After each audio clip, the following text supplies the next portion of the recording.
Mr. Do Right at y'all one more again. Like to welcome you back to the topic is. I've been gone, but I'm back by popular demand. And I am back for the YouTube projects. I saw this and I said, damn it, I got to be a part of this because I got to do something. Because I'm tired of doing nothing. So, I want to get into some of these questions. I asked on Facebook, hey man, how do I ask these questions? Can I just ask any kind of way? And my boy Noble, which is my friend on there on Facebook, and I befriended him on YouTube, and I appreciate him, talking to me and helping me out, told me, he said, man, go for what you want to know. So I said, cool, that's how I'm going to do it. So I'm going to start from the bottom and work my way up because we started from the bottom, now we here. Started from the bottom, now the whole team freaking here. You know what I'm saying? So I'm going to start with, how do I combat creator's block? That's a damn good question. Now, unlike y'all guys, I'm not a gamer. I don't have gameplay shown in the background and stuff like that. I'm a little bit older, and I like it. I watch y'all videos, but that's just not something that I'm into. So I watch y'all videos and I let y'all handle that, and I'll try to come over here and do a little bit of something. You know what I'm saying? So how do I combat creator's block? Not writer's block, creator's block. And the way I do that is 3 methods. And they pretty freaking simple, It's nothing complicated. There's no scientific theory or anything like that. First thing I do, I always keep something to write on and write with in my pocket at all times. Reason I do this is because you don't know where or when inspiration is going to hit. You could be sitting around talking to friends. Somebody could be talking to you in line at the bank. Somebody could be walking around in Walmart and you'll see something and it'll spark an idea. And I swear, if you don't have something to write it down on, you're going to forget by the time you get somewhere where some pencil and a paper at.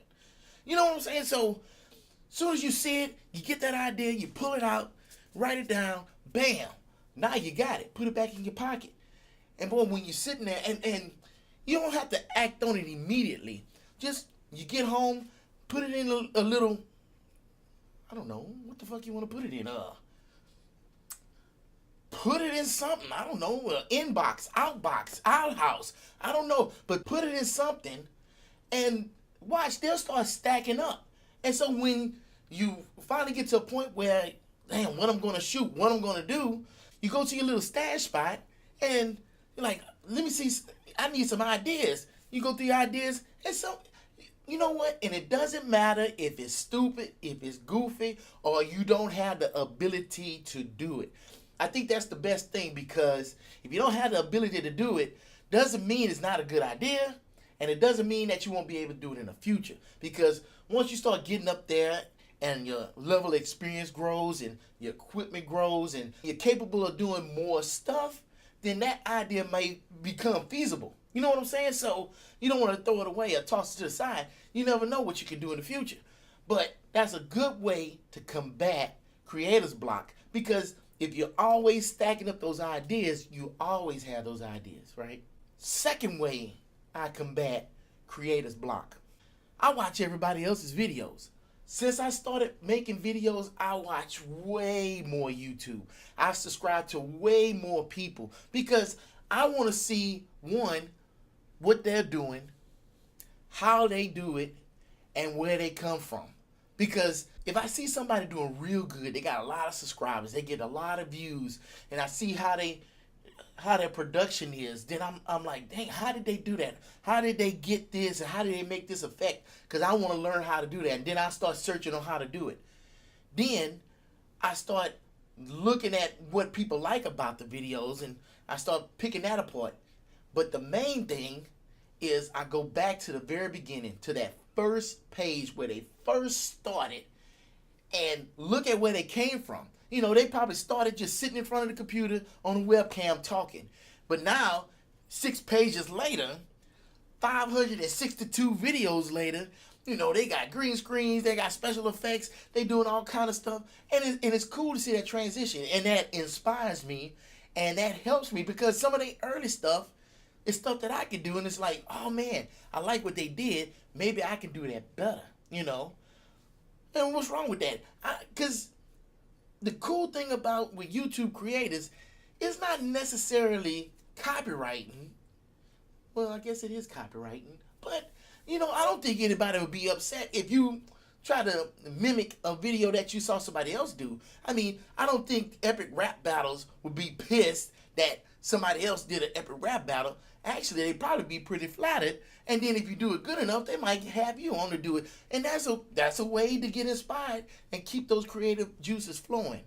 So that's another way to combat creator's block. And my last way to combat creator's block, and this is pretty simple. You're going to say, wow, I do this already. I know you do. That's how you got me in here. Just get on social media, get on Twitter, get on Facebook, and ask a question. Or just ask, hey man, what is a video that you would like to see? And I guarantee you got enough friends, they will come and say some of the craziest shit. But out of all that crazy shit, you're going to get a couple of good ideas. Hell, even some of the crazy ideas might be good ideas. And that's something for you to work on. Or those crazy ideas can spark another idea. I mean, everything leads to everything, leads to everything. That's my motto.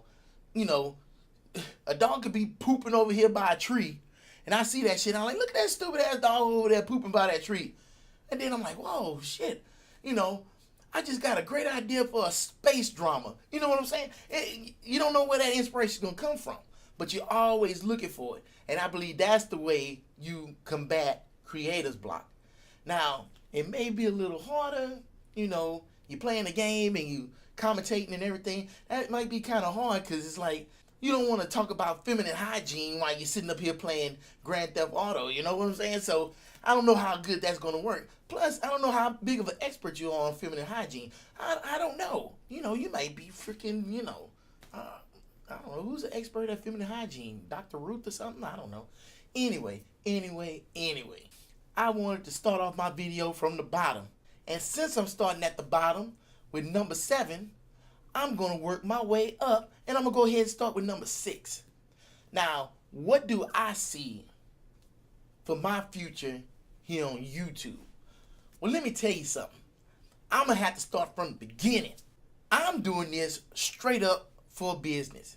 Now, yes, I love doing this, and yes, I like the attention. I ain't going to lie. I like the attention. It's only natural that I would try to do something like this. You know what I'm saying? Straight up, when I graduated college, which was last year, I got my business degree, and I wanted to start my own business. I was like, what kind of business I'm going to start? I didn't know what the hell I wanted to do. I mean, there's so many things that you can do, but I needed something with low overhead, inexpensive startup, stuff like that. And I just thought about it, and I said, well, that's not true. That's not how it happened. What I wanted to do was start a consulting firm, consulting consumers on electronics and everything, trying to find the best buy for them, because most people, especially way older people, and don't even sit up here and try to call me old. Anyway, I wanted to give advice to older people on consumer electronics, but I couldn't figure out how to make money off of that because, if you're going to do something, you got to support yourself. It doesn't matter how much you love doing something, you got to support yourself. At the end of the day, you got to eat, you got to shit, and you got to sleep. Straight up. So you got to have somewhere to shit, you got to have somewhere to sleep, and you got to have somewhere to eat. And you got to have something to eat, and you got to have something to eat so you can shit. And well, I guess you don't need to shit in bed, so don't do that. But what I'm trying to say is that you got to support yourself. So if you're good at something, you might as well get paid at it. My goal was to start a business, and I couldn't figure out how to make money from that. And I talked to another guy who was in the consulting business, and I was consulting him. It's funny how that works. And he made the comment, well, maybe instead of consulting people, you can make how-to videos for these same people for free and put it on YouTube. And then I thought about it. I'm like, yeah, I can do YouTube videos. That's a good idea. But I don't want to do how-to videos or consumer electronic videos. I'm like, that's not what I want to do. What I want to do is a video production company. So that's what I'm going to do. So I started off, had a little bullshit camera, and I was going to start a production company. But I knew I didn't want to sit in front of a computer. I didn't want to just sit in my living room or something like that. I wanted to put some kind of production in it. And I knew from day one I wanted to do green screen. I wasn't sure how to do it. I didn't have the equipment, nor did I have the money. But I had the gumption, and god dog it, I did it. I went and bought a green bed sheet from Walmart, hung it up, turned on the light, turned the camera on, and I started talking. And I made my first video, and it looked like shit. It was all close up of my face. It was dark as hell because I didn't have enough light, and I couldn't get the green screen to work right, so I had shit all flittering all around me and stuff. So it was horrible. It was horrible, but I did it. And I said, I got a starting point, and I only can do better from here. And that's what I've been striving for every day. You know, I'm learning how to do special effects, better editing, and I don't give a damn if it's got jump cuts, because I like the jump cuts. That is my artistic view on my videos, and that's why I have it. Now, it's better now because now I'm jump cutting on purpose and for places where I wanted to jump cut, and not just because I'm fucking up my lines and I'm trying to edit that shit out. It used to be really bad. Now it's a whole lot better.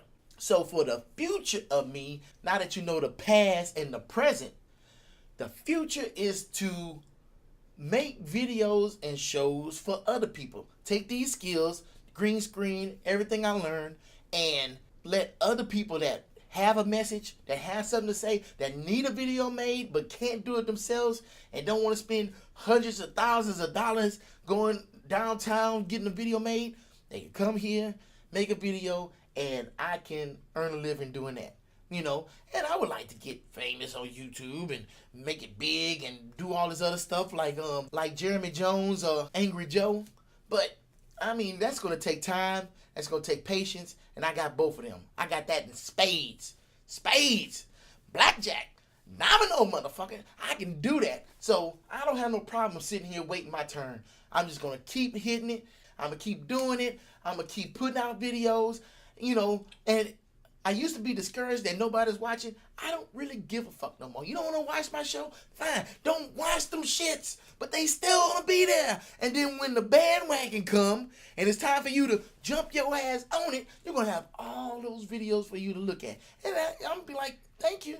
I knew you was coming sooner or later. Welcome to the party, bitch. And that's how it's going to be. So that's my future. That's my future. The topic is back. I let that shit go. That was my fault. But now it's back. It's in your face. Right here. I'm back. And I'm going to keep making these videos. I'm going to keep hanging with Noble. We're going to do some shit. We're going to build some shit. We're going to get this shit. That's right, dog. That's right. That's my dog. That's my dog. And Snizzle Fritz. I've heard of you. I see some of your videos. I watched a video the other day where, you was talking about which would you do, and it started off with, would you eat Rosie O'Donnell's ass or give Shaq a hand job, which was kind of interesting.